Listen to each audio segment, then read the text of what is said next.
Hello and welcome back to our YouTube channel पढ़ाई with Guru Chela. So my dear BA honours political science second semester students, कैसे हैं आप सब। आशा करता हूं कि आप सभी अच्छे होंगे एंड बेहतर तरीके से अपने सेमेस्टर एग्जामिनेशंस दे रहे होंगे। डियर स्टूडेंट्स, कल यानी कि 25 जुलाई 2023 को आप लोगों के जनरल कलेक्टिव का पेपर है एंड आप लोगों का जो जनरल कलेक्टिव पेपर है दिल्ली थ्रू द एजेस, इस पेपर का पास्ट ईयर क्वेश्चन पेपर इस वीडियो के माध्यम से हम डिस्कस करने का प्रयास करने जा रहे हैं। आप लोगों को बताएंगे कि किस प्रकार के questions past year question papers में पूछे गए, कि क्या मार्किंग स्कीम रही एंड किस वे में आप उनका आंसर्स जो हैं दे सकते थे। सो आइए वीडियो को स्टार्ट करते हैं एंड देखते हैं Delhi through the ages from colonial to contemporary times general collective paper का PYQ। ये जो वीडियो है ये BA honours political science second semester DU regular, DU SOL and NC वेव तीनों स्टूडेंट्स के लिए काफ़ी इन्फॉर्मेटिव है, काफ़ी ज़्यादा इम्पोर्टेंट है। सो डियर स्टूडेंट्स, ये है PYQ on your general collective paper Delhi through the ages. Dear students, आप देख सकते हैं इसका serial number, unique paper code, name of the course, name of the paper, semester, duration and maximum marks.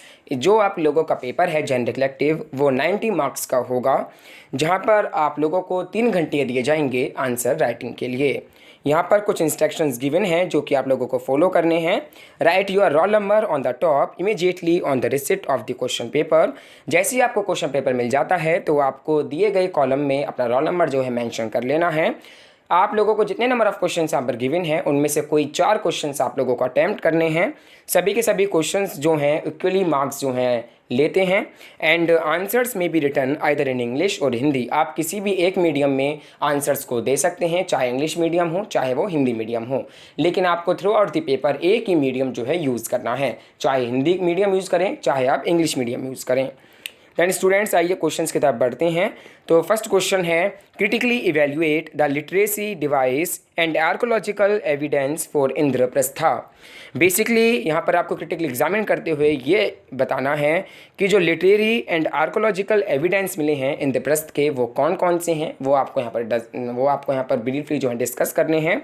Indraprastha के लिए साहित्यिक और पुरातत्विक प्रमाण का आलोचनात्मक मूल्यांकन कीजिए। दैन इसके बाद है question number 2, the story of ancient monuments includes the rediscovery of their historical significance in modern times. Discuss with reference to the Ashokan inscriptions or the Mehroli iron pillar. प्राचीन इमारतों की कहानी में वर्तमान समय का जो पुनराविष्कार है वो शामिल है। ये जो कोट है, ये जो यहाँ पर सेंटेंस गिवन है, ये आप लोगों को यहाँ पर डिस्क्राइब करते हुए ये एक्सप्लेन करना है कि अशोक के जो अभिलेख हैं या फिर जो मेहरौली के जो लौह स्तंभ है उसके संदर्भ में आप इसको किस प्रकार एक्सप्लेन कर सकते हैं, किस प्रकार उसको व्याख्यान कर सकते हैं, ये आपको यहाँ पर बताना है।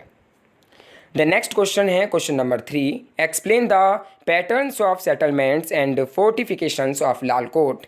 जो लालकोट है उसमें किस प्रकार का सेटलमेंट है, किस प्रकार का उसका फोर्टिफिकेशन हुआ है, ये आपको बताना है। यानी जो लालकोट है उसमें जो बासव और किलेबंदी है उसकी प्रतिरूप क्या है वो आपको व्याख्यान करते हुए यहाँ पर लिखना है। द नेक्स्ट क्वेश्चन है question number 4, examine the development and changing cityscape of Delhi between 10th and 14th centuries with special reference any one of the following. यहाँ पर आप लोगों को कुछ टॉपिक्स गिवन हैं जहाँ पर आपको उनके संदर्भ में 10वीं और 14वीं शताब्दी की दिल्ली के विकास और नगर परिदृश्य योजना की यहाँ पर आपको जांच जो है वो करनी है।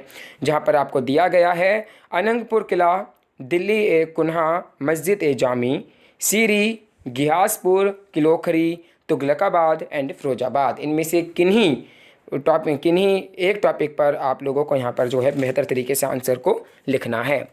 दैन इसके बाद है question number 5, highlight the significance and characteristics of the architecture of Humayun's garden tomb. जो हुमायूं टॉम्ब है या फिर आप कह सकते हैं हुमायूंस गार्डन टॉम्ब है, जो उसमें मकबरे हैं उसकी जो वास्तुशैली है उसका महत्व आपको यहाँ पर विशेषताएं जो है वो आपको लिखनी है। दैन इसके बाद है question number 6, discuss the prominent social and cultural aspect of the imperial city of Shahjahanabad in 17th century। 17वीं शताब्दी के शाही शहर शाहजहानाबाद के प्रमुख सामाजिक और सांस्कृतिक पहलुओं पर आपको चर्चा करनी है। क्वेश्चन नंबर 7 है what were the political social and cultural changes in 18th century Delhi, explain with suitable examples. 18वीं शताब्दी दिल्ली में किस प्रकार के राजनीतिक, सामाजिक और सांस्कृतिक परिवर्तन हुए, वो आपको यहाँ पर दर्शाने हैं, लिखने हैं एंड उचित उदाहरणों के साथ आप लोगों को वो बताने हैं। नेक्स्ट है क्वेश्चन नंबर 8 जहाँ पर शॉर्ट नोट्स गिवन है। किन्हीं भी 2 टॉपिक्स पर आपको शॉर्ट नोट लिखना है। फर्स्ट है तिलपत और पानीपत, सेकंड है सिरी, तीसरा है चारबाग, उसके बाद है दिल्ली के बाजार, उसके बाद है जफर जटल्ली। तो इनमें से किन्हीं 2 पर आपको शॉर्ट नोट लिखना है। सो डियर स्टूडेंट्स, ये रहा है आप लोगों का PYQ, आप लोगों के दिल्ली थ्रू द एजेस का।